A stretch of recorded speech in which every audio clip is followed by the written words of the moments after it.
నమస్కారం అండి. నేను doctor Ranjith Ravella, general medicine, KIMS hospital, Khammam. So ఇవాళ మనం బీపీ ఆపరేటర్స్ ఎలా వాడుకోవాలి, బీపీ ఉన్న వాళ్ళు బీపీని ఎలా చెక్ చేసుకోవాలి అనే దాని గురించి మాట్లాడుకుందామండి. So first thing, BP check చేసుకునే ముందు తీసుకోవాల్సిన జాగ్రత్తలు ఏంటంటే, ప్రశాంతంగా ఉన్నప్పుడు కూర్చొని టేబుల్ మీద సమాంతరంగా బీపీ ఆపరేటర్స్ ఆల్మోస్ట్ చెస్ట్ లెవెల్లో ఉండేటట్టు చూసుకొని బీపీ చెక్ చేసుకోవటం మంచిదన్నమాట. స్టెప్ 2, యూరిన్ పోసుకోవాల్సిన అవసరం ఉంటే యూరిన్ ముందే వెళ్ళి పోసుకొని, స్మోకింగ్ చేసేవాళ్ళు స్మోకింగ్ చేయకూడదండి, ఎందుకంటే స్మోకింగ్ చేస్తే బీపీ పెరిగే అవకాశం ఉంటుంది. థర్డ్ ఇంపార్టెంట్ థింగ్ ఏంటంటే, ఎక్సర్సైజ్ చేసి ఇమీడియట్గా వచ్చి చెక్ చేసుకున్న బీపీ ఎక్కువ ఉంటుంది.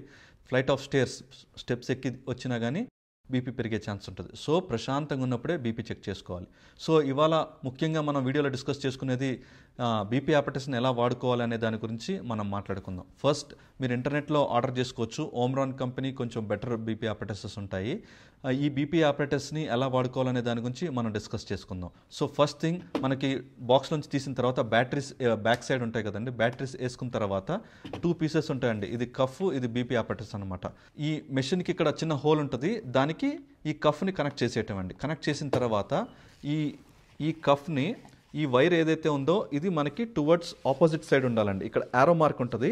సో ఈ పార్ట్ మన కరెక్ట్గా చెయ్యికి సెంటర్లో ఉండాలన్నమాట వైర్ వీలైతే. సో దాని తర్వాత దీన్ని టైట్ చేసుకుంటాం అనమాట. టైట్ చేసుకున్న తర్వాత ఫ్రీగా చెయ్యిని ఇలా టేబుల్ మీద ప్లేస్ చేసుకొని స్టార్ట్ బటన్ అని ఉంటుంది, ఇందులో జస్ట్ ఆ స్టార్ట్ నొక్కేసి ప్రశాంతంగా ఉంటే సరిపోతుందండి. అది ఆటోమేటిక్గా అది రీడింగ్ తీసుకోవటం స్టార్ట్ అయిపోతుంది అనమాట.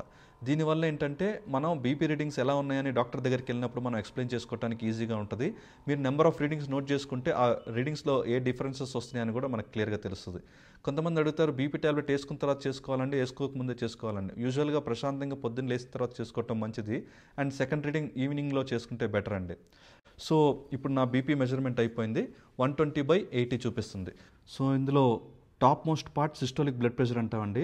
సెకండ్ పార్ట్ని డయాస్టోలిక్ బ్లడ్ ప్రెషర్, థర్డ్ వచ్చేది పల్స్ రేట్ అనమాట.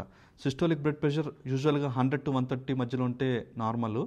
డయాస్టోలిక్ బ్లడ్ ప్రెషర్ 60 to 90 అంటాము. పల్స్ రేట్ వచ్చేసి 60 to 100 నార్మల్ అండి. సో ఆ విధంగా మనకు ఐడియా వస్తుంది.